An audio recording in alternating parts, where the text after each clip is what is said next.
Welcome to the nursing master channel. और बच्चों, हम लोग ने ईसीजी को इंटरप्रेट किया था, लेकिन उस ईसीजी में जो लीड्स होती हैं वो मैंने आपको लीड्स डिटेल तो बताई थी, लेकिन ईसीजी में जैसे यहाँ पर आप नोटिस कर रहे होंगे मेरे पेन को देख के, ये मैं ईसीजी दिखा रहा हूँ। यहाँ 1 2 3 AVR AVL AVF V1 V2 V3 V4 V5 और V6, ये सब चीज़ें यहाँ पर लिखी हुई हैं। मुझे बस आपको ये बताना है कि ये सब लीड्स है क्या, आपको ये थोड़ा सा डिफरेंस पता होना चाहिए। तो आपको पता है कि जैसे ईसीजी में हम लोग लिम्ब लीड्स लगाते हैं, चेस्ट लीड्स लगाते हैं, तो ये उसी चीज़ को इंडिकेट करता है, ये जो पूरा हमारा ये ईसीजी ग्राफ है। ठीक है, तो यहाँ पर अगर हम पहले बात करेंगे लीड 1 2 और 3 AVR AVL और AVF की। ठीक है, इन 6 लीड्स की बात करेंगे बेटा। ये 6 की 6 लीड्स जो हैं, these all leads indicate about the limb leads, जो हम लिम्ब लीड्स लगाते हैं 1 2 3 AVR AVL AVF। ठीक है, तो यहाँ पर 1 जो लीड 1 है, ये जो दिस इज़ द लीड 1, इसमें आप ये ग्राफ देख रहे हैं, और मैंने इसी ग्राफ के थ्रू आपको आर वेव से हार्ट रेट भी कैलकुलेट करना बताया था, यहाँ भी बता दूंगा आपको। तो लीड 1 इंडिकेट करती है tension between left and right arm lead जो लेफ़्ट और राइट आर्म में जो लीड हम लगाते हैं, उन दोनों के बीच में हार्ट का जो टेंशन होता है, उस टेंशन को रीड करने के लिए कौन सी लीड होती है, लीड 1। ठीक है, तो लिम्ब लीड हो गई। लीड 2 जो है, ये tension between right arm and left leg lead, right arm and left leg lead, ये लीड 2 है, right arm and left leg lead. फिर आप लीड 3 देख रहे हैं, ये क्या है, tension between left arm and left leg lead. तो left leg and left arm के बीच में जो लीड रहती है, उसी लीड को ये क्या करती है, रिकॉर्ड करती है। ठीक है, फिर आप यहाँ पर देख रहे हैं बेटा, ये AVR AVL AVF, तो ये भी क्या है, लिम्ब लीड्स है। लेकिन ये क्या करती है, ये अलग अलग यूनिपोलर लीड, मतलब ये होता है कि जो अलग अलग आर्म्स में हम लीड लगा रहे हैं, राइट लेग को छोड़ के जो लीड्स लगा रहे हैं, ये उसको इंडिकेट करता है। तो लीड 1 से लेकर AVF तक ये लिम्ब लीड्स की ग्राफ को इंडिकेट करता है। ये क्लियर हो गया। अब यहाँ पर ये आता है V1 V2 V3 V4 V5 V6। ये टोटल डिपेंडेंट किस पे है बेटा, हार्ट पे डिपेंडेंट है, डायरेक्टली हार्ट पे। ऊपर वाली सारी लीड्स लिम्ब पे डिपेंडेंट है, नीचे वाली जो लीड्स है ये पूरी हार्ट पे डिपेंडेंट है।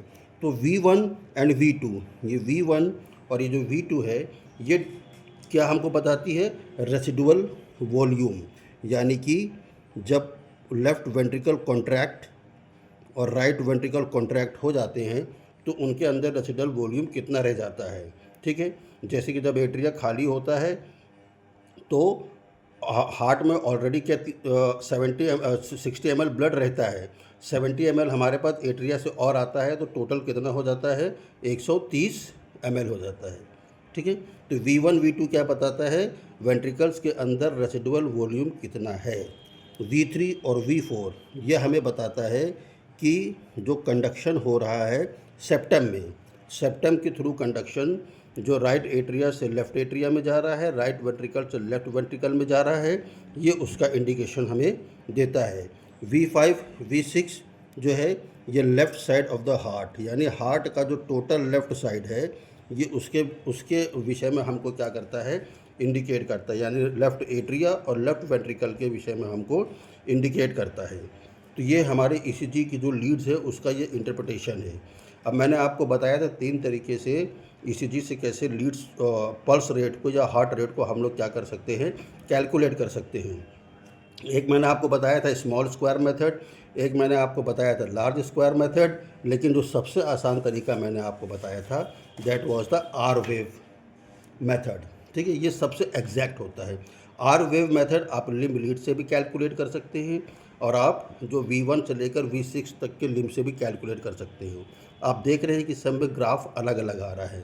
लिम्ब लीड्स में मोस्टली ग्राफ क्या हो रहे हैं, सीधे सीधे आ रहे हैं, सीधे सीधे आ रहे हैं ना। L2 में आप देखिए सीधे सीधे ग्राफ आ रहे हैं। ठीक है, लेकिन V1 में जब आते हैं, V1 V2 में देखिए यहाँ ग्राफ उल्टा आ रहा है। इसका मतलब ये नहीं कि मतलब मरीज उल्टा लेटा है।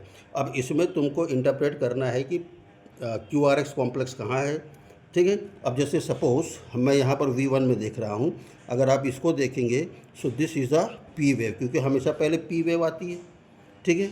P के बाद यहाँ Q, यहाँ R, यहाँ S, ठीक है, and this is T wave. तो ये सही है, दिस इज़ नॉट फॉल्स, ये बिल्कुल सही है, ठीक है। अब हम लोग आर वेव से जो कैलकुलेशन करते हैं वो मैंने आपको बताया था कि कोई भी जो ईसीजी है वो ईसीजी 25 मिलीमीटर पर सेकंड की स्पीड से रिकॉर्डिंग करता है, यानी वो 10 सेकंड की रिकॉर्डिंग करता है।